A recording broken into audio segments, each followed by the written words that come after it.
کلمہ طیبہ کی فضیلت جو ہے اس کی سب سے پہلے 1 2 3 4 ایسی گنتی میں رکھوں گا، اور انشاءاللہ آج ہم کم و بیش 17 فضیلت اس کی دیکھیں گے، 17۔ پہلی فضیلت کلمہ طیبہ کی اہمیت بھی شامل ہے، فضیلت لیکن زیادہ ہے۔ فضائل جاننے سے ہمیں جو ایک ابھار ملتا ہے، ایک اس چیز کی طرف لگاؤ بڑھتا ہے اور انسان ڈٹ کر وہ عمل کرتا ہے۔ آئیے پہلی فضیلت کیا ہے؟ جس کی موت اس کلمے پر ہو جائے وہ جنت میں جائیں گے۔ یہ پہلی فضیلت ہے اس کلمے کی، لا الہ الا اللہ کی فضیلت۔ سبحان اللہ، پہلی فضیلت یہ ہے جو یہ پڑھ لے جنت میں جانے والا ہے۔ بس پڑھ لے کا معنی پھر سمجھ رہے نا آپ، کنڈیشن اور اپلائی۔ پڑھ لے مطلب اس کے تقاضوں کو پورا کرے، اس کے مطابق زندگی گزار لے، جنت میں جائیں گا۔ آئیے پہلی چیز، رسول اللہ صلی اللہ علیہ وسلم فرماتے ہیں، صحیح بخاری کی روایت، آپ نے فرمایا اور کہا ما من عبد قال لا الہ الا اللہ، جب کوئی بندہ یا ایسا کوئی بندہ نہیں ہے جو یہ کہتا ہے لا الہ الا اللہ، نہیں کوئی معبود برحق سوا اللہ کے، آپ نے ثم مات علی ذالک، اور اسی پر اس کی موت آ جاتی ہے جو وہ کہہ رہا تھا کہ نہیں کوئی معبود سوا اللہ کے، برحق سوا اللہ کے، ذالک الا دخل الجنہ، تو وہ سیدھا جنت میں چلا جائیں گا۔ نہیں کوئی ایسا بندہ اللہ کا جو یہ کہہ دے لا الہ الا اللہ، اس کے تقاضوں کو پورا اس میں زندگی گزار لے، وہ مرنے کے بعد سیدھا دخل الجنہ، جنت میں چلا جائے گا۔ جو اس کلمے کے مطابق زندگی گزارے اور اس کی موت اس کلمے پر ہو جائے، وہ جنت میں جانے والا ہے۔ میں نہیں سمجھتا ہوں اس سے بڑی کوئی فضیلت اور کسی کلام کی ہو سکتی ہے کہ جس کلام کو انسان زندگی میں پڑھ لے اور اس کلام کے مطابق، اس کلمے کے مطابق، اس سینٹنس کے مطابق اس زندگی گزرے اور اس کلمے کے ساتھ وہ مر جائے، دنیا سے چلا جائے، دخل الجنہ، جنت میں وہ جانے والا ہے۔ کتنی اہم فضیلت ہے نا، جو اس کلمے کو پڑھ کے اس کے مطابق عمل کر لے تقاضوں پہ، جنت میں جائیں گا۔ یہ بہت بڑی فضیلت ہے، یاد رکھیے۔ آئیے اسی طرح اس کلمے کی دوسری فضیلت جو آتی ہے وہ یہ ہے، یہ کلمہ نجات کا ذریعہ ہے، یہ کلمہ نجات کا ضامن ہے، یہ کلمہ سکسیس کی گارنٹی ہے۔ پہلا تو جنت میں جانے کا ہے، دوسرا سکسیس چاہیے، کامیابی چاہیے، کامیابی دنیا کی اور کامیابی آخرت کی، جس کو بھی چاہیے اسے یہ کلمہ پڑھنا، اس لیے کہ یہ کلمہ ضمانت ہے کامیابی کی، سکسیس کی۔ نبی اکرم صلی اللہ علیہ وسلم فرماتے ہیں، مسند احمد کی روایت، آپ نے فرمایا اور کہا من قیل من الکلمۃ، آپ نے فرماتے جو میرا لایا ہوا کلمہ پڑھ لے، ٹھیک، اس کے پیچھے ایک پس منظر یہ آتا ہے کہ ابوبکر صدیق رضی اللہ عنہ نے ایک مرتبہ آپ صلی اللہ علیہ وسلم سوال کیا اور پوچھا، دریافت کیا، کوشچن کیا کہ اس دین میں نجات کا ذریعہ کیا ہے، اسلام میں نجات کا ذریعہ کیا ہے، مطلب کس چیز کو آپ یہ کہیں گے کہ یہ نجات کا ذریعہ ہے؟ تو آپ صلی اللہ علیہ وسلم نے ان کے سوال کے جواب میں کہا اور فرمایا جو میرا کلمہ جو میں نے لایا ہوں، لا الہ الا اللہ، نہیں کوئی معبود برحق، نہیں کوئی عبادت کے لائق برحق سوا اللہ کے، جو یہ کلمہ پڑھ لے، قبول کر لے، جس کو میں نے اپنے چچا ابو طالب پر پیش کیا تھا اور اس نے اس کا انکار کر دیا تھا، وہ کلمہ ماننے والے کے لیے نجات ہے۔ کون سا کلمہ پڑھنے والے کے لیے نجات ہے؟ آپ سے سوال کیا ہو رہا ہے، اے اللہ کے رسول اس دین میں نجات کا کیا ذریعہ ہے، سکسیس کا کیا ذریعہ؟ تو فرمایا جو کلمہ میں لایا ہوں، لا الہ الا اللہ، جو میں نے اپنے چچا پر بھی پیش کیا تھا، افسوس میرا چچا اس چیز پر ایمان نہیں لایا، جو اس کلمے کو پڑھ لے، تو تمہارے سوال کا جواب ہے نجات کا یہ کلمہ ذریعہ ہے۔ کلمہ توحید لا الہ الا اللہ، کلمہ طیبہ لا الہ الا اللہ، کلمہ شہادت لا الہ الا اللہ نجات کا ذریعہ ہے۔ نہیں کوئی معبود برحق، کیوں تو عبادت تو بہت ساری چیزوں کی لوگ کر رہے ہیں نا، اس لیے ہم کہہ رہے ہیں نہیں کوئی معبود برحق، وہ عبادت تو کرتے ہیں لوگ چیزوں کی، لیکن وہ برحق نہیں ہے، وہ صحیح نہیں ہے، سوا اللہ، سمجھ رہا؟ تو یہاں آپ فرما رہے نجات چاہیے ابوبکر، تو وہ کلمہ پڑھو جو میں لایا تھا، اپنے چچا پر پیش کیا تھا، لا الہ الا اللہ، تو جنت میں تم جاؤں گے، وہ نجات کا ذریعہ، کامیابی کا ذریعہ بن جائیں گا۔ کون سا کلمہ؟ جو آپ صلی اللہ علیہ وسلم نے اپنے چچا کے اوپر جو ہے پیش کیا تھا، ٹھیک۔ اسی طرح اس کلمے کی تیسری فضیلت یہ آتی ہے کہ یہ کلمہ دنیا کی مصیبتوں سے نجات کا ذریعہ ہے۔ سبحان اللہ، جنت میں جانے کا ضامن، دنیا میں کامیابی کا ضامن اور آخرت میں نجات کا ذریعہ۔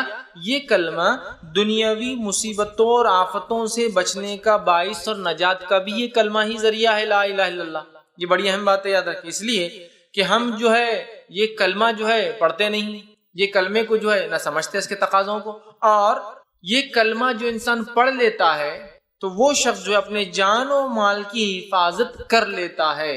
مطلب دنیا میں جو مصیبتوں سے میں نے کہا نجات کا ذریعہ وہ یہ ہے کہ جو شخص یہ کلمہ پڑھتا ہے وہ اپنی جان و مال کو محفوظ کر لیتا ہے، جب تک کہ وہ نہ کہہ دے لا الہ الا اللہ، نہیں کوئی معبود برحق سوا اللہ کے، الا اللہ فمن قالها فقد اسم منی، جس نے یہ کہہ دیا اس نے اپنی جان اور مال مجھ سے بچا لیا۔ اس لیے میں کہہ رہا ہوں کلمہ توحید لا الہ الا اللہ پڑھنے والے کی جان اور مال محفوظ رہتی ہے، سمجھ رہا؟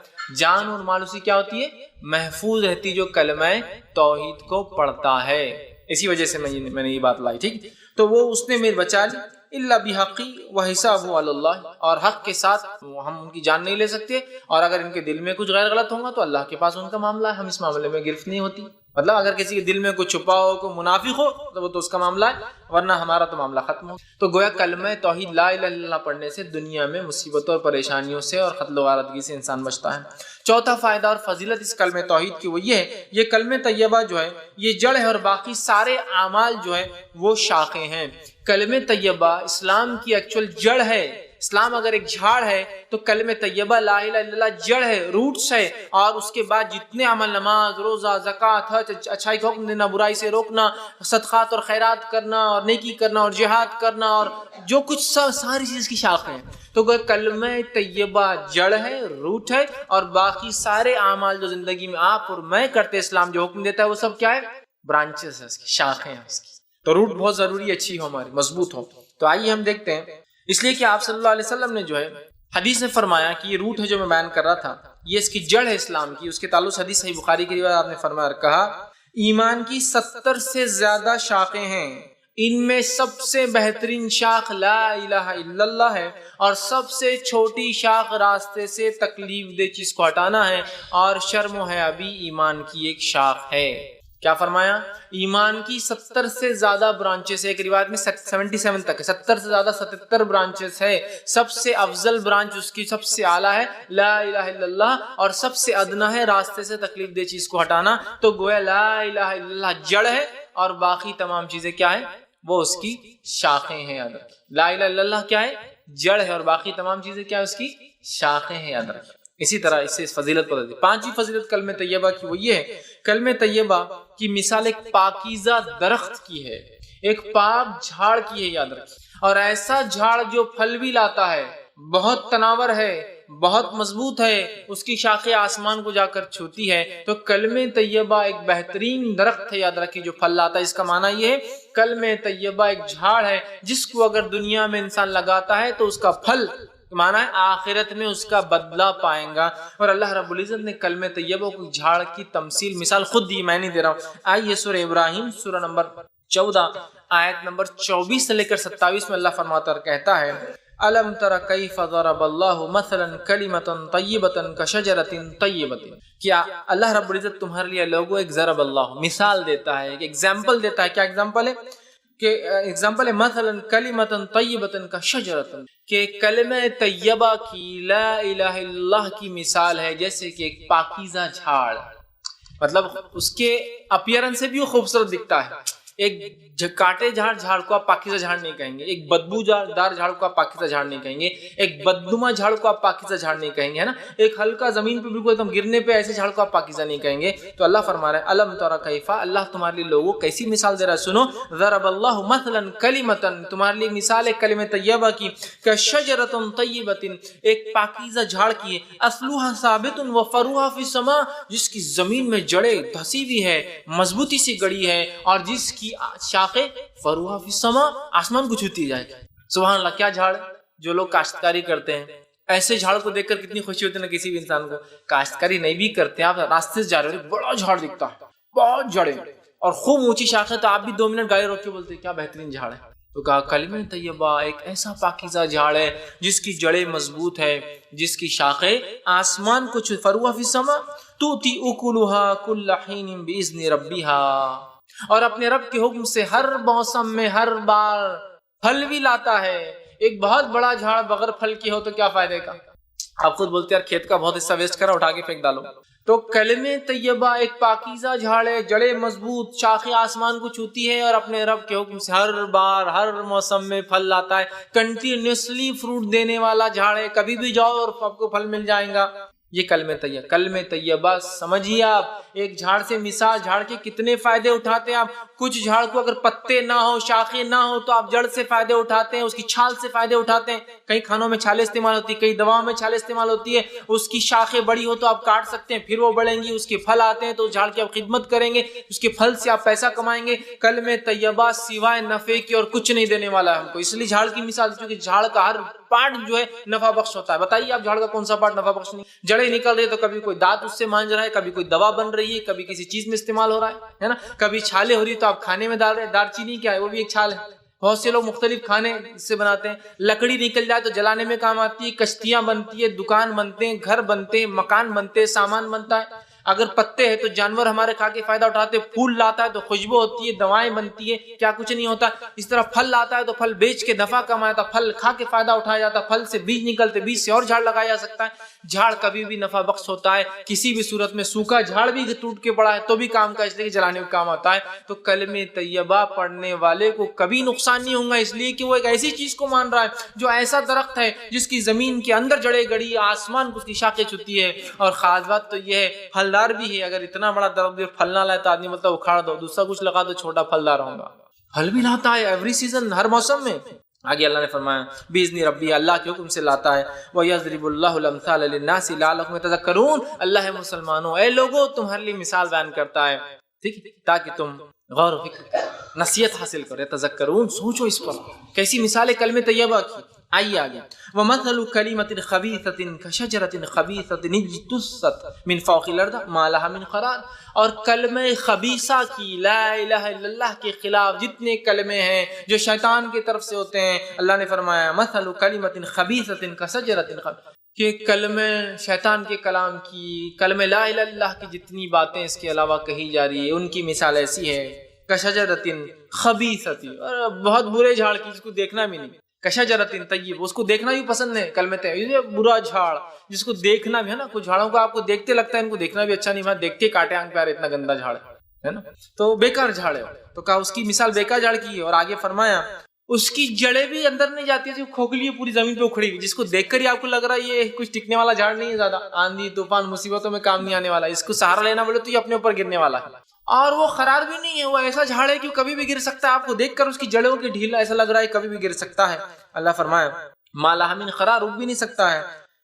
تو یہ یاد رکھیے، یہ دو کلام کی اللہ رب العزت نے جو ہے مثال دی۔ تو کلمہ طیبہ ایک ایسا جھاڑ ہے، لا الہ الا اللہ ایک ایسا جھاڑ ہے جس کی شکل، صورت، لذت، خوشبو اور نفع انسان اٹھا سکتا ہے، دیکھتے ہی سمجھ میں آ رہا ہے۔ دوسرا فائدہ، اس کی جڑیں زمین کے اندر مضبوطی سے جمی ہے، جس کی وجہ سے انسان کو پتا ہے کہ آندھی اور طوفانوں میں یہ جھاڑ ہماری مدد کرے گا، یہ ہم پر گرنے کے بدلے ہم اس کے سپورٹ میں جا سکتے ہیں۔ تیسرا فائدہ، اس کی شاخیں آسمانوں کو چھوتی ہے، بلند پھیلی ہوئی ہے، مطلب بہت بڑا جھاڑ ہے۔ اور چوتھی اور سب سے اہم چیز ہے، یہ جھاڑ پھل بھی لانے والا، یہ کلمے پہ جس نے عمل کیا آخرت میں فائدہ بھی اٹھا۔ یہ چار فائدے ہوں گے اس کلام کو۔ اور شیطان کے کلمے کو ماننے کی بہرحال وہ بالکل غیر مضبوط، دیکھتے ہی گھن آنے والی ہے، کبھی بھی گر سکتا ہے، مطلب اس کو خود سپورٹ کی ضرورت ہے، یہ کوئی مضبوط جھاڑ نہیں۔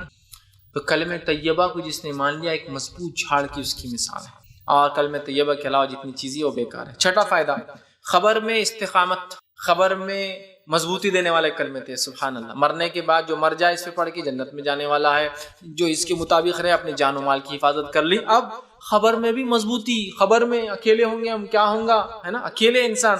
آئیے جو ہے مسند بزار کی یہ روایت ہے، ماں عائشہ رضی اللہ عنہا فرماتی ہے، آپ سے آپ نے سوال کیا اللہ کے رسول، میں ایک کمزور عورت ہوں، عورتیں ویسے بھی کمزوری ہوتی ہے نا مردوں کے مقابلے میں، تو وہ فرماتی اور کہتی ہے میں ایک عورت ہوں اور میں ضعیف ہوں اللہ کے رسول، میں کمزور ہوں، بہت ڈرتی ہوں، جلدی ڈر لگ جاتا ہے، جلدی پریشان ہو جاتی ہوں۔ عموماً ہوتا ہے عورتوں میں یہ صفت ہے، جلدی ڈر جاتی ہے، جلدی پریشان ہو جاتی ہے۔ تو ماں عائشہ رضی اللہ عنہا نے بھی وہی سوال کیا اللہ کے رسول، میں ایک عورت ہوں، بہت جلدی پریشان ہو جاتی ہوں، اور جب جو ہے مرنے کے بعد قبر کے اندر جو ہے جب میں جاؤں گی اور منکر نکیر آئیں گے تو میرا کیا حال ہوگا، جبکہ میں اکیلے ہوں گی منو مٹی نیچے۔ آپ اندازہ لگائیے، یہ ایک ہال ہے، اس ہال سمجھو کہ رات میں پروگرام ہو رہا ہے، اور اللہ نہ کرے لائٹ چلی جائے، عورتیں بھی اوپر بیٹھی، اچانک لائٹ چلی گئی، اور باہر کوئی چاندنی رات بھی نہیں، بدلی آئی، بادل ہے خوب، اور لائٹ چلے جائے تو کیسی تھرتھراہٹ چھوٹ جاتی ہے۔ معلوم ادھر بھی عورتیں بیٹھی، ادھر بھی عورتیں بیٹھی، ادھر بھی مرد بیٹھے، ادھر بھی مرد بیٹھے، لیکن ادھر کا بیٹھنے والا آدمی ادھر والے کو چپک جاتا ہے نا۔ لائٹ جاتے ہی ایک عورت دوسرے عورت کا ہاتھ پکڑ لیتی ہے، وہ خود جھنڈلا کہہ رہے چھوڑو ہم خود پریشان لائٹ جانے سے، ہے نا، خوف، ڈر، حالانکہ ہم 100 لوگ بیٹھے ہیں، ہم 50 لوگ بیٹھے ہیں، اور لائٹ چلے اندھیرے ڈر. تمہیں عائشہ کہتی اللہ کے رسول خبر منو مٹی نیچے ساتھ کوئی نہیں ہے, لوگوں نے مٹی ڈال دی تو ایک روشنی آنے کی بھی جگہ نہیں ہے, ایک ٹمٹی پانے والا چھوٹا دیا بھی نہیں ہے, اور میں ایک ضعیف کمزور عورت, اور جب منکر نکیر میرے سامنے آ جائیں گے اور آ کر پوچھیں گے من ربو کا, میں کیا جواب دوں؟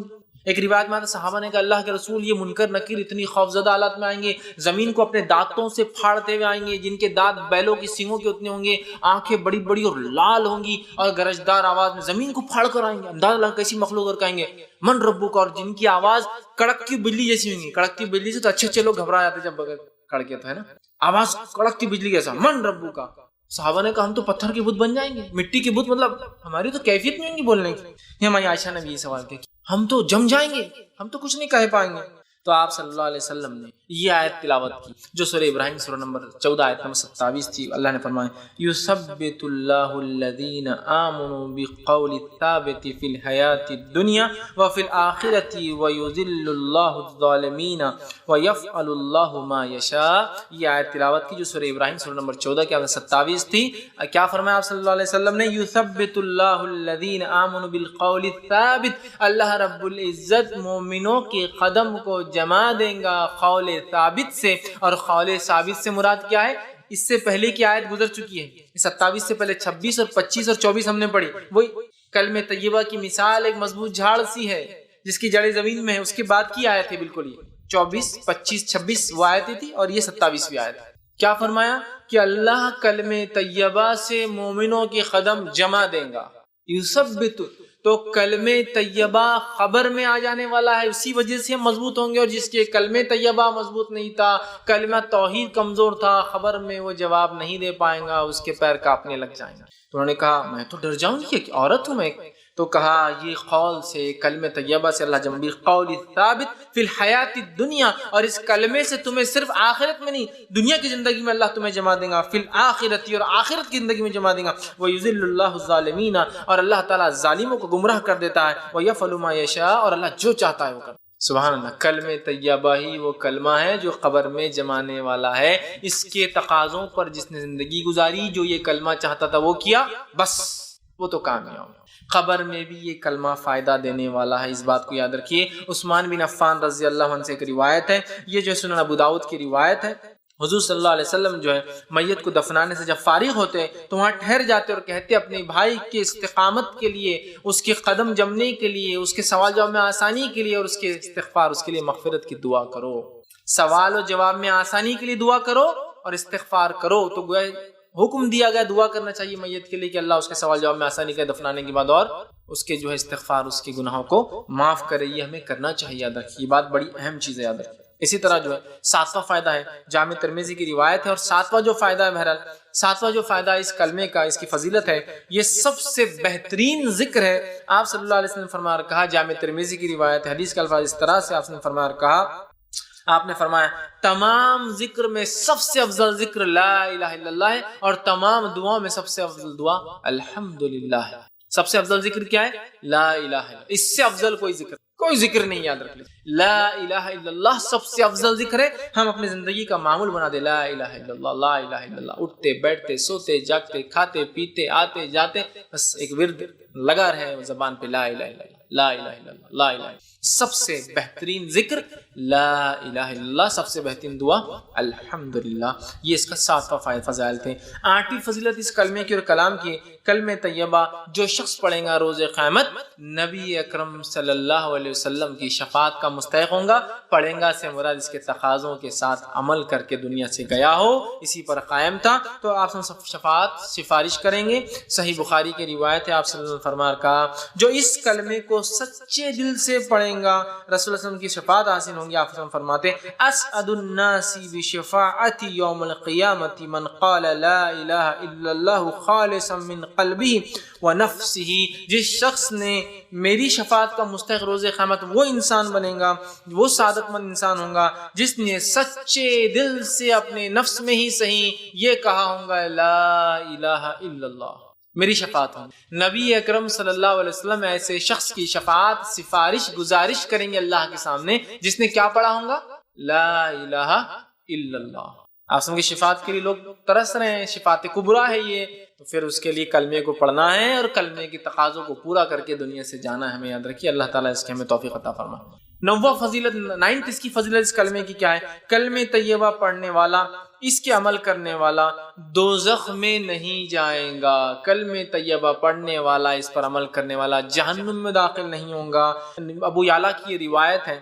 ابو ہریرہ رضی اللہ عنہ فرماتے اور کہتے ہیں رسول اللہ صلی اللہ علیہ وسلم فرمایا کہا تم کثرت سے کلمہ طیبہ پاکیزہ کلام کو پڑھا کرو. وہ کیا ہے؟ لا الہ الا اللہ کو پڑھو، کہتے رہو اس سے پہلے کہ تمہارے پاس اس کلمے اور طیبہ کے درمیان گیپ آ جائے، خلا آ جائے، مطلب موت آ جائے. کلمہ طیبہ کو خوب پڑھتے رہو اس سے پہلے کہ تم اور یہ الگ ہو جائے، مطلب موت آ جائے تمہارے اندر اور اس کے درمیان حائل ہو جائے، یعنی موت آنے سے پہلے اس کو کثرت سے پڑھو. اور جو موت کے وقت اس کلام کو پڑھتا ہے، آگے حدیث کے الفاظ ہے، جو موت کے وقت اس کلام کو پڑھتا ہوا مر جائے انشاءاللہ جنت میں جائیں گا. اسی لیے میں نے کہا جہنم سے، دوزخ سے اس کی نجات ہے جس نے کلمہ طیبہ پڑھا.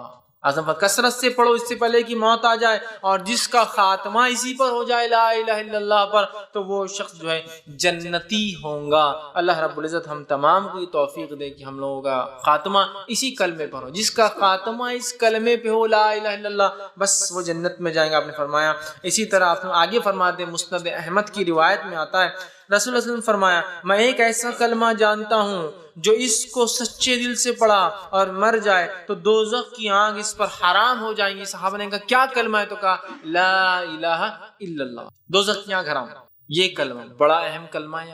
ہمیشہ اللہ سے حسن خاتمہ کی دعا ہم کرتے ہیں تو یہ دعا ضرور کرے کلمے سے ہمارا جو خاتمہ ہو. کلمے سے مراد لا الہ الا اللہ، بڑی اہم چیز ہے. جس کا خاتمہ ہو گیا بس جنت میں چلا گیا. ایک روایت میں جس کی شروعات پہلا کلام اس کی زندگی کا لا الہ الا اللہ ہو اور جس کا خاتمہ لا الہ الا اللہ پہ وہ جنت میں جائیں گا. اب ظاہر سے تو پہلی بار جب کوئی کہیں گا تو بچوں کو بہت تربیت دینا پڑے گی کہ پہلی بار بولے تو ممی ڈیڈی چاچا پھپھا یہ وہ بولنے سے پہلے کیا بولے؟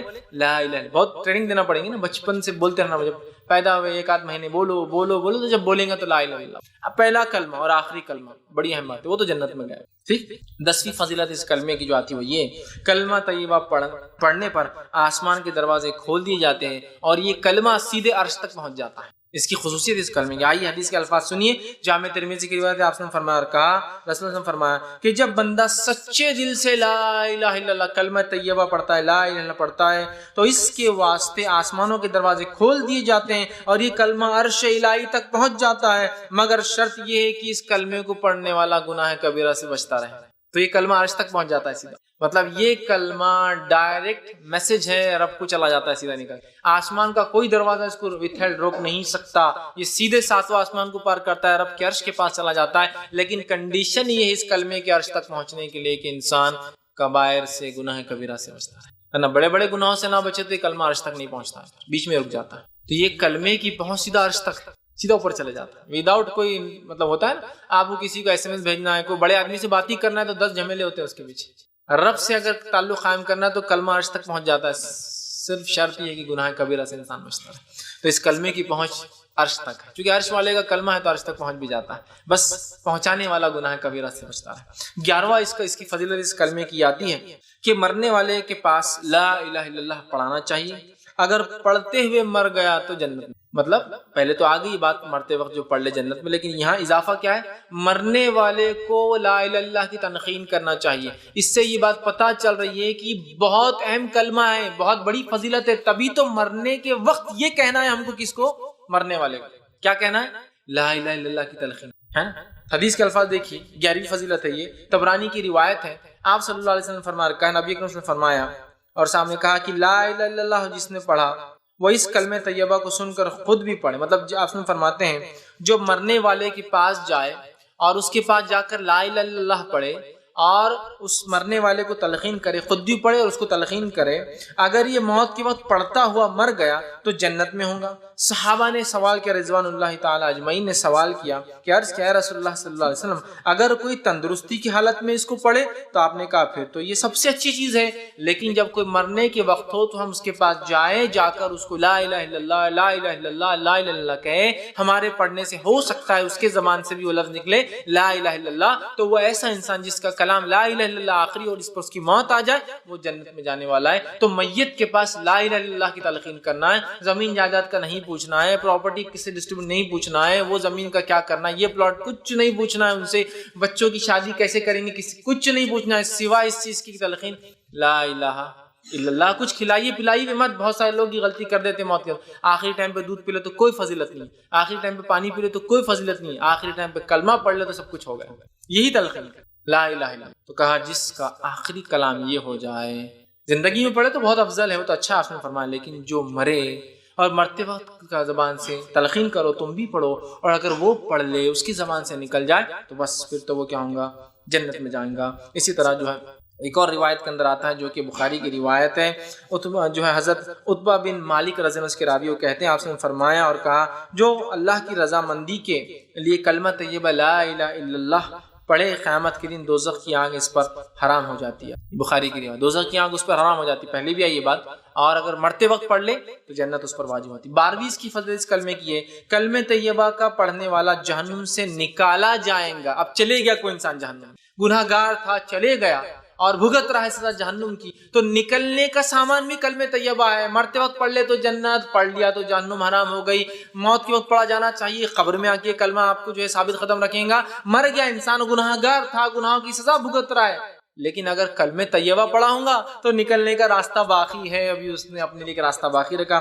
حدیث کے الفاظ سنیے، آپ صلی اللہ علیہ وسلم نے فرمایا، مستدرک حاکم کی روایت، آپ نے فرمایا اور کہا اخرجوا من النار من قال لا الہ الا اللہ وفی قلبہ ذرۃ من الایمان۔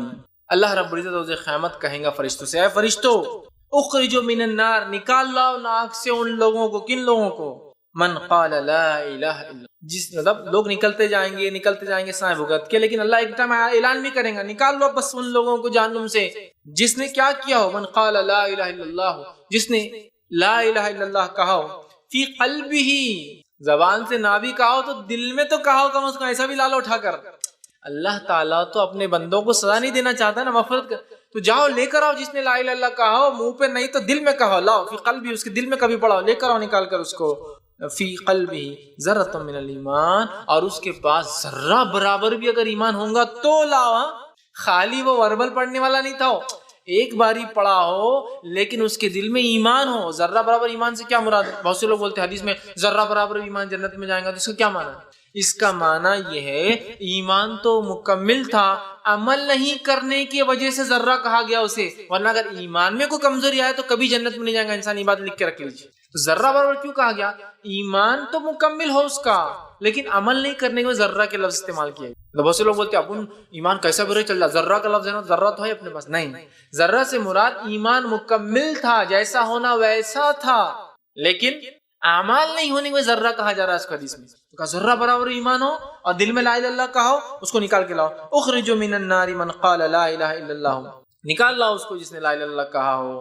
پھر آگے فرمایا وذکرنی، اور میرا کبھی ذکر کیا ہو، وخافنی فی مقام، اور کبھی میرے سامنے کھڑے ہونے سے ڈرا ہو، ان سب کو لاؤ، دل میں پڑا ہو، کبھی منہ سے کہا ہو، اور میرا ذکر کیا ہو کبھی، اور میرے سامنے کھڑا ہونے سے ڈرا ہو، یہ سب لوگوں کو نکال کے لاؤ، اور فرشتے جا کر نکال کے لائیں۔ 13واں فائدہ اس کلمے کا لا الہ الا اللہ کی فوائد اور اس کے فضائل جو ملتے ہیں وہ یہ ہے، جو شخص 10 مرتبہ اس کلمے کو پڑھیں گا وہ اس کی مثال ایسی ہے جیسے کہ اس نے جو ہے 4 غلاموں کو آزاد کیا۔ حدیث میں الفاظ میں آپ فرماتے ہیں جو شخص لا الہ الا اللہ وحدہ لا شریک لہ لہ الملک ولہ الحمد وہو علی کل شیء قدیر، لیکن اس میں بھی لفظ لا الہ الا اللہ وحدہ لا شریک، نہیں کوئی معبود حق سوا اللہ رب العزت کے، وحدہ وہ ایک ہے، لا شریک لہ اس کے ساتھ کوئی شریک نہیں، اس کا کوئی ہمسر نہیں، اس کا کوئی برابر نہیں، اس کے لائق عبادت میں نہیں ہے، اس کی کوئی صفات نام اور صفات کسی کے ویسے نہیں ہے، لا شریک کوئی شریک نہیں، لہ الملک اسی کے لیے ساری ملکیت ہے، والحمد تمام تعریف ہے اسی کے لیے، وہو علی کل شیء قدیر وہ ہر چیز پر قادر ہے۔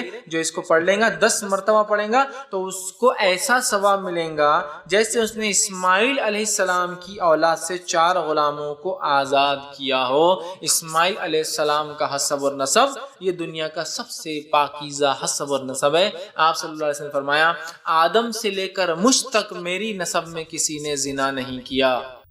کافر تو ہو سکتے ہیں، نسب کے اعتبار سے کوئی فالٹ نہیں، نسب پاکیزگی نسب، کہ ساری اولادیں جو ہے کوئی ولد الزنا نہیں ہے، تو کہا میری نسل میں آدم سے لے کر اور اسماعیل علیہ السلام کی نسل سے تھے، تو گویا اسماعیل علیہ السلام مطلب سب سے پاکیزہ نسل میں سے 4 غلام آزاد کرنے کے برابر ہے۔ حدیث میں اسماعیل علیہ السلام کی اولاد میں سے، مطلب سمجھ لیجیے اسماعیل علیہ السلام کی اولاد تو کسی نے غلام بنا دیا، ان میں سے 4 لوگوں کو آزاد کرنے کا ثواب ہے 10 مرتبہ لا الہ الا اللہ وحدہ لا شریک لہ لہ الملک وله الحمد وهو علی کل شیء قدیر پڑھنے کا۔ اس میں شروعات لیکن پھر لا الہ الا اللہ، یہ کلمے کی فضیلت دیکھیے آپ، اصل تو یہی ہے، اس کے بعد پوری تعریف ہے، نہیں کوئی معبود برحق سوا اللہ کے وحدہ، پھر وہ ایک ہے، اصل کلمہ لا الہ الا اللہ ہی اس کے اندر، وہ ایک ہے، اسی کے لیے ملکیت ہے، اس کا ہمسر کوئی نہیں ہے، ساری تعریف اسی کے لیے ہے اور وہ سب چیز پہ قادر ہے نا۔ یہ 13واں فائدہ تھا۔ 14 بینیفٹ لا الہ الا اللہ کا پڑھنے کا، اس کا فضیلت واتی ہوئی ہے، اس کلمہ طیبہ میں اسم اعظم ہے، اللہ کا وہ اسم ہے، وہ نام ہے جو نام اللہ کو سب سے زیادہ پسند ہے، اور جس نام کے وسیلے سے جب دعا کی جاتی تو اللہ دعا کو رد نہیں کرتا۔ بہت سے لوگ بولتے دعائیں مانگے تو کیا وسیلہ لے، یہ وسیلہ ہے اسم اعظم۔ آپ نے کیا فرماتے سنیے، حدیث مسند احمد کی ہے، حدیث کا الفاظ اس طرح سے، آپ نے فرمایا کہا جو اسم اعظم کے ساتھ دعا کریں گا اللہ تعالیٰ اس کی دعا قبول فرمائیں گا۔ جو حضرت اسماء بنت یزید جو ہے رضی اللہ عنہا جو ہے فرماتی ہے کہ آپ نے فرمایا کہ اللہ کا اسم اعظم بڑا نام ان 2 آیتوں میں ہے، جو اسم اعظم کے ساتھ دعا کریں گا اللہ اس کی دعا کو رد نہیں کریں گا۔ پھر اسماء بنت یزید رضی اللہ عنہ فرماتی ہے کہ آپ صلی اللہ علیہ وسلم نے فرمایا ان 2 آیتوں میں اللہ کا اسم اعظم ہے، ان 2 آیتوں میں جو اللہ کے اسم نام ہے، اس نام کے وسیلے سے کوئی دعا مانگے تو اللہ دعا رد نہیں کرتا۔ پہلی آیت کون سی؟ سورہ بقرہ سورہ نمبر 2 آیت نمبر 163 163 میں اللہ نے فرمایا وَإِلَٰهُكُمْ إِلَٰهٌ وَاحِدٌ لَا إِلَٰهَ إِلَّا هُوَ الرَّحْمَٰنُ الرَّحِيمُ۔ یہ آیت کیا ہے؟ وَإِلَٰهُكُمْ إِلَٰهٌ، تمہارا معبود صرف تمہارا عبادت کے لائق صرف ایک ہے، واحد ایک ہے، لا الہ الا ہو، نہیں ہے کوئی معبود برحق سوا اس اللہ کے، هو الرحمن الرحیم، وہ بڑا رحم کرنے والا، نہایت مہربان اور رحم کرنے والا ہے۔ تو یہ اسم اعظم ہے، اس میں کیا ہے؟ لا الہ الا ہو، لا الہ الا الرحمن الرحیم۔ تو یہاں بھی لا الہ کا لفظ دیکھیے پھر اس جملے کے اندر آ گیا، اسم اعظم میں بھی آ گیا۔ دوسرا آپ نے فرمایا سورہ آل عمران کی آیت نمبر 2 جس میں اللہ نے فرمایا اللہ لا الہ الا هو الحی القیوم، ہے نا، اللہ لا الہ الا حی القیوم، تو کہ حی اور القیوم، لیکن اس سے پہلے دیکھیں اللہ لا الہ الا حی القیوم، کہ اللہ وہ ہے جس کے سوا کوئی معبود برحق نہیں، وہ زندہ ہے اور تمام چیزوں کو قائم رکھے ہوئے ہے۔ پھر آگے لا الہ الا اللہ اسم اعظم، تو لا الہ الا اللہ کی فضیلت دیکھیے، جو لا الہ الا اللہ کے ساتھ اللہ کی دوسرے اسماء و صفات جوڑ کر جو ان آیتوں میں آ رہے دعا کرتا ہے اس کی دعا رد نہیں ہوتی۔ کتنی بڑی فضیلت ہے لا الہ الا اللہ کی۔ آئیے اسی طرح جو ہے لا الہ الا اللہ کی 15ویں فضیلت، کلمہ توحید کی 15ویں فضیلت، کلمہ طیبہ کی 15 فضیلت کیا ہے؟ وہ یہ کلمہ طیبہ مشکل کشائی اور قاضی الحاجت ہے، مشکل کشائی، پریشانی، حاجت روائی کے لیے اس کلمے کو پڑھنا چاہیے۔ آئیے حدیث کے الفاظ اس طرح سے ہیں، اور یہ حدیث مسند احمد کی ہے۔ حضرت سعد رضی اللہ عنہ فرماتے اور کہتے ہیں رسول اللہ صلی اللہ علیہ وسلم نے فرمایا حضرت ذوالنون سے مراد یونس علیہ السلام، ٹھیک، آپ فرماتے اور کہتے ہیں حضرت ذوالنون جو ہے یونس علیہ السلام نے مچھلی کے پیٹ میں اللہ سے ایک دعا کی، اگر وہ یہ دعا نہ کرتے تو مچھلی قیامت تک یونس کو لے کر وہیں سمندر میں گھومتی رہتی۔ اگر یونس علیہ السلام یہ دعا نہ کرتے تو قیامت تک وہ مچھلی ان کو پیٹ میں لے کر گھومتی رہتی۔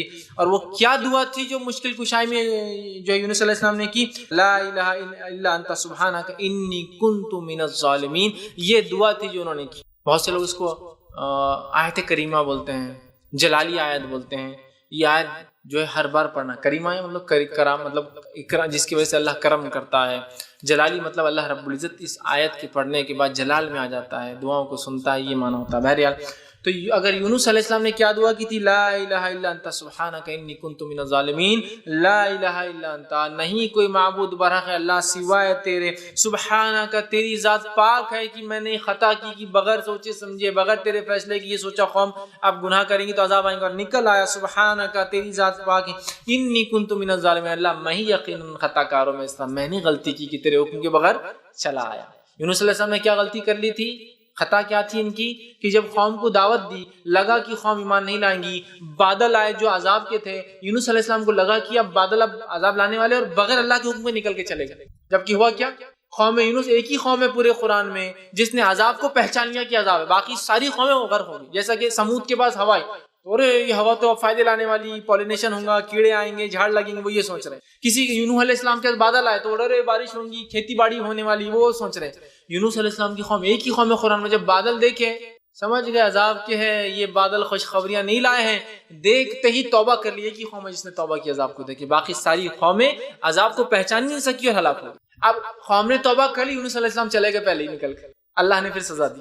اس لیے کہ اللہ اپنے نیک بندوں سے تھوڑی بھی خطا پسند نہیں کرتا ہے. سمجھ رہے آپ؟ سب سے اچھے اسٹوڈنٹ سے ٹیچر تھوڑی بھی غلطی پسند نہیں کرتا ہے. ایک غلط اسٹوڈنٹ کو تو چھوڑ ہی دیتا ہے بھائی، اس کو چلو ٹھیک ہے معاف کرتے رہیں گے، لیکن ایک سنسیئر اسٹوڈنٹ سے چھوٹی سی مسٹیک بھی برداشت نہیں کرتا ہے. تو اللہ رب العزت کے برگزیدہ نبی ہے، تو چھوٹی سی مسٹیک جو اللہ نے وہ نیکی خطا پکڑ لی کہ آپ جاؤ مچھلی کے پیٹ میں، ڈبا دیا اس کشتی جس میں جا رہے تھے، اور آئی مچھلی نگل کے لے گئی. تو آپ سے فرماتے ہیں کہ اگر یونس یہ نہ پڑھتے تو اللہ تعالیٰ قیامت تک گھماتے رہتے یونس علیہ السلام کو. پھر آپ نے کہا رسول اللہ آگے فرماتے ہیں جو مسلمان اس آیت کریمہ کو پڑھ کر دعا کرے اللہ تعالیٰ اس کی دعا قبول فرمائیں گا. پھر آگیا نا جملہ کیا، لا الہ الا انت سبحان، آگیا پھر لا الہ الا اللہ. لا الہ الا اللہ کی برکات فضائل اتنے زیادہ ہیں جس کی کوئی انتہا. آئیے 16 بینیفٹ، 16ویں فضیلت لا الہ الا اللہ کی کیا ہے؟ کلمہ طیبہ پر اسلام کی بنیاد قائم ہے. اسی کلمے پر اسلام ٹکا ہوا ہے پورا. آپ سن گی کئی حدیثیں اتنی ہیں کہ کسی کو انتہا نہیں، کہ بنی الاسلام علی خمس، اسلام کی بنیادیں 5 چیزوں پر ہے. شہادت لا الہ الا اللہ وان محمد رسول اللہ، گواہی دے تو کہ اللہ کے سوا کوئی معبود برحق نہیں اور میں محمد صلی اللہ علیہ وسلم رسول. تو کلمہ طیبہ. اور آپ دیکھیے کوئی بھی مسجد میں چارٹ ہوتا ہے، شہادت، نماز، روزہ، زکوٰۃ، حج، ایک جھاڑ اس کو 5 پھول بتاتے، بنیاد فاؤنڈیشن ہے یہ اسلام کی. اور ان 5 میں سے بھی لا الہ الا اللہ سب کا بیس ہے. روزہ بھی تب قبول جب کلمہ صحیح، توحید صحیح، نماز بھی جب قبول جب توحید صحیح، زکوٰۃ بھی جب قبول جب توحید صحیح، سب چیزیں جبھی قبول، حج بھی تبھی قبول جب توحید صحیح. تو یہ بیس ہے. تو کلمہ طیبہ فاؤنڈیشن ہے، بیس ہے اسلام کا. جس کا یہ غلط اس کا پورا اسلام غلط، جس کا یہ صحیح پورا اسلام صحیح. 16 بینیفٹ فضیلت، پورا اسلام اس پر ٹکا ہے. تو کلمہ طیبہ کو معنی کو سمجھنا، اس کے مطابق زندگی گزارنا، یہ ہماری ضرورت ہے، ورنہ ہم ناکام کہلائیں گے آخرت میں. 17واں فائدہ اور آخری فائدہ جو آج رکھوں گا اس کی فضیلت کلمہ طیبہ کی، لا الہ الا اللہ کی، وہ کیا ہے؟ کلمہ طیبہ کا وزن بڑا بھاری ہے، اس کی اتنی بڑی فضیلت. آئیے کیا فضیلت ہے کہ موسیٰ علیہ السلام جیسے نبی بھی پریشان ہو گئے اس کی فضیلت سنی. آئیے حدیث کے الفاظ اس طرح سے، صحیح ابن حبان کی روایت ہے، نبی اکرم صلی اللہ علیہ وسلم فرماتے اور کہتے ہیں موسیٰ علیہ السلام نے ایک مرتبہ دیکھا سارے ہی لوگ لا الہ الا اللہ کہتے ہیں، میں نبی ہوں، میں کچھ ایکسٹرا کرنا چاہتا ہوں، مجھے کچھ الگ ملنا چاہیے. تو ایک مرتبہ اللہ سے کوشچن کیا، سوال کیا اور کہا اے پروردگار، اے دنیا کائنات کو چلانے والے، آپ مجھے کوئی ایسے کلمہ سکھا دیجئے کہ جس کو پڑھ کر میں آپ کو یاد کرتا رہوں.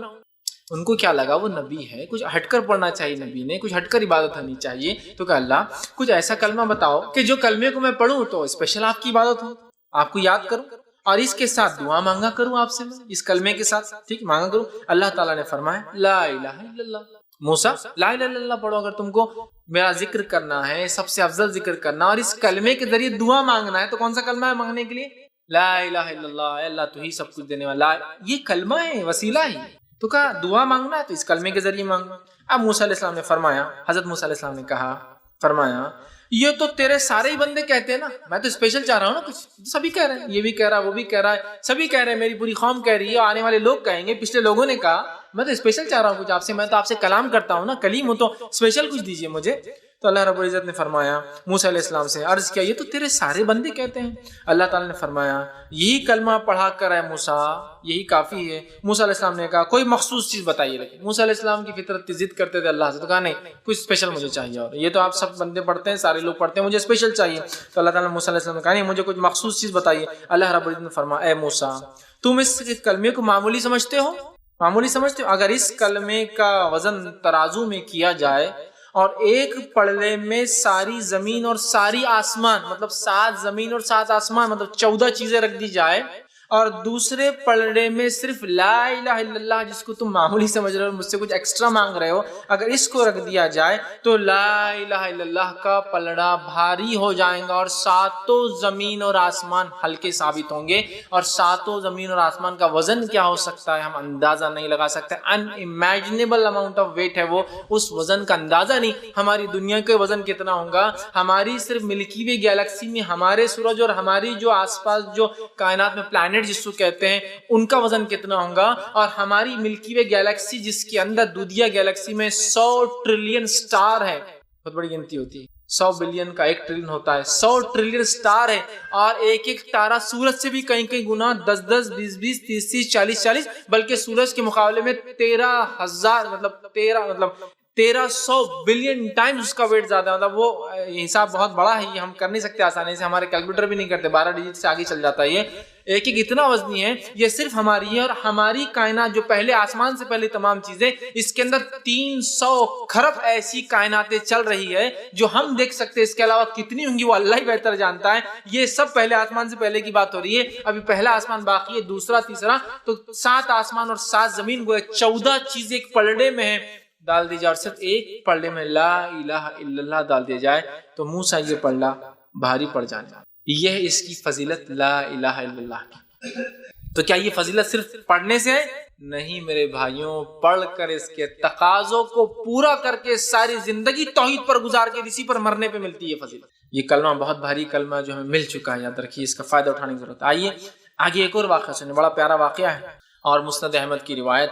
آپ صلی اللہ علیہ وسلم فرماتے ہیں، میری امت کا ایک شخص جو شخص ہوگا، اس شخص کو سب کے سامنے لایا جائے گا، ایک شخص اس امت سے، امت محمدی سے لایا جائے گا، سب کے سامنے لایا جائے گا، اس کے اعمال کے 99 دفتر ہوں گے، 99 رجسٹرز فل ہو چکے ہوں گے، اور 99 کے 99 رجسٹرز گناہوں سے فل ہوں گے، اس کے اتنا گنہگار۔ میری امت کا ایک شخص لایا جائے گا جس کے 99 دفتر ہوں گے، حساب کتاب کے رجسٹرز ہوں گے، ہر دفتر کو جب اس کے سامنے کھولا جائے گا تو ایک دفتر زمین سے لے کر آسمان تک کھل جائے گا، جہاں تک نظر جائیں گے اس کا دفتر کھلا ہے کھلا ہے کھلا ہے کھلا ہے اور کھلا ہے، اتنا بڑا دفتر، مطلب ایک اس کا رجسٹر جس میں اس کے نام اعمال فرشتوں نے لکھے ہیں، ایک دفتر جب کھولا جائے گا تو زمین اور آسمان کے اتنا جہاں تک نظریں جائیں گے وہ دفتر کھلا ہوگا، اور اس میں اس کے گناہ لکھے ہوئے ہوں، تو 99 رجسٹرز بھرے ہوں گے اس کے صرف گناہ سے، 99 دفتر، حدیث میں الفاظ ہے۔ اللہ سبحانہ تعالیٰ اس سے فرمائیں گا اور اس سے کہیں گا، کیا تو ان دفتروں میں سے کسی دفتر اور کسی فرشتے کی لکھی ہوئی چیز کا انکار کرتا ہے، ڈینائل کرتا ہے کہ میں نے گناہ نہیں کیا؟ کہیں گے اللہ نہیں، میں ایک چیز کا بھی تجھ سے انکار نہیں کر سکتا ہوں کہ گناہ میں نے نہیں کیا، مطلب میں نے سب کیا ہی۔ 99 رجسٹرز گناہوں سے فل ہے، ایک دفتر زمین سے آسمان کے بیچ میں کھلا ہے، سارے گناہوں سے بھرے۔ اللہ پوچھیں گے، بندے تجھ پر کوئی ظلم تو نہیں ہو رہا ہے نا؟ میرے فرشتوں نے کوئی بات غلط تو نہیں لکھی ان دفتروں میں سے؟ چیک کر۔ وہ کہیں گے اللہ ایک بات بھی تیری فرشتوں نے غلط نہیں لکھی، سب کیا میں نے، واقعی میں اتنا گناہ تھا۔ ان کا اقرار کر لیں گا، وہ کہیں گا دفتر کا انکار کرتا ہے، وہ لکھنے والے نگران فرشتوں سے تجھ پر کوئی ظلم کیا ہے؟ تو وہ شخص کہیں گا اور اللہ تعالیٰ سے فرمائیں گا، اے اللہ تیرے فرشتوں سے کوئی خطا اور غلطی نہیں ہوئی میرے پروردگار۔ پھر اللہ تعالیٰ فرمائیں گا، کیا تجھے کوئی عذر ہے؟ کیا تو کوئی پیش کر سکتا ہے ایک عذر کہ نہیں ایسا نہیں اللہ، ایسا تھا تو ایسا کیا؟ وہ کہیں گے اللہ مجھے کوئی عذر نہیں، میں نے گناہ کیے ہے، میں کیا بولوں تجھے، نہ میرے پاس کوئی عذر ہے، نہ تیرے فرشتوں نے کوئی مسٹیک کی رائٹنگ میں، سب صحیح ہے جو انہوں نے لکھا ہے، میں تھا اتنا گناہگار، 99 دفتر میرے گناہوں سے جو بھرے واقعی میں نے کیے۔ اللہ تعالیٰ فرمائیں گا، ہاں میرے پاس تیری ایک نیکی لیکن باقی ہے، چونکہ آج کا دن تجھ پر کوئی ظلم نہیں کیا جائے گا، آج کا دن تجھ پر کوئی ظلم نہیں کیا جائے گا، تیری ایک نیکی ہے جو میرے پاس پڑی ہے وہ بھی دے دیتا ہوں تجھے، 99 دفتر تو دیکھ ہی رہا ہے، ایک نیکی اسی دیے جائیں گے جس کے لیے حدیث میں الفاظ آتا ہے بطاقہ۔ بطاقہ ویسے جو لوگ گلف جاتے ہیں ایک آئی ڈی کو بولتے ہیں، بطاقہ کہتے ہیں چھوٹے سے کور، اس پہ کچھ لکھ کے دیا جاتا ہے، جا کے بتا دو میرا نام بطاقہ، اس کو حدیث بطاقہ بھی بولتے ہیں۔ تو اس کو ایک چھوٹا سا آئی کارڈ اللہ ایسا چھوٹا سا دیں گا، چٹھی دیں گا، کہیں گا ایک ہی نیکی ہے تیری ملتی ہے، چونکہ آج ظلم تو نہیں ہوگا، 99 دفتر کھلے گناہ کے، نیکی بھی تیری لیکن ہے، تو وہ ایک چھوٹا سا کور جو بند ہوگا لفافہ، ایک چھوٹی چٹھی ہوں گی اس کو دی جائیں گی، بس تیرا ایک نیکی باقی تھی، یہ ایک نیکی تو لے لے، ٹھیک ہے، اور ہاں تیری ایک نیکی جو میرے پاس ہے تو اس نیکی کو لے لے، اور قیامت کے دن تجھ پر کوئی ظلم نہیں کیا جائے گا، جو تیرے گناہ ہے اس کی سزا دی جائیں گی، جو تیری نیکیاں وہ بھی تجھے دی جائیں گی نا، ایسا نہیں کہ اتنے گناہ ہے تو تیری ایک نیکی نہیں، لے تیری نیکی دی جائیں گی، اور اس کے بعد وہ نیکی کو لیں گا، پھر ایک پرچہ نکالا جائے گا جس میں جو ہے وہ جو پرچہ ہوگا، جو وہ پرچے کو وہ انسان کھولیں گا، اس پرچے میں لکھا ہوگا اشہد ان لا الہ الا اللہ واشہد ان محمدا عبدہ ورسولہ، یہ لکھا ہوا ہوگا۔ اس نے زندگی میں ایک بار گواہی دی تھی کہ میں گواہی دیتا ہوں کہ اللہ کے سوا کوئی معبود برحق نہیں، اور میں گواہی دیتا ہوں کہ محمد صلی اللہ علیہ وسلم اس کے بندے اور رسول ہے۔ بندے اور رسول، اور بندہ انسان ہوتا ہے، عبد کہتے ہیں انسان کو، بندے اور رسول ہے، ایک انسان ہے اور اس کے رسول ہے، یہ اس میں لکھا ہوگا۔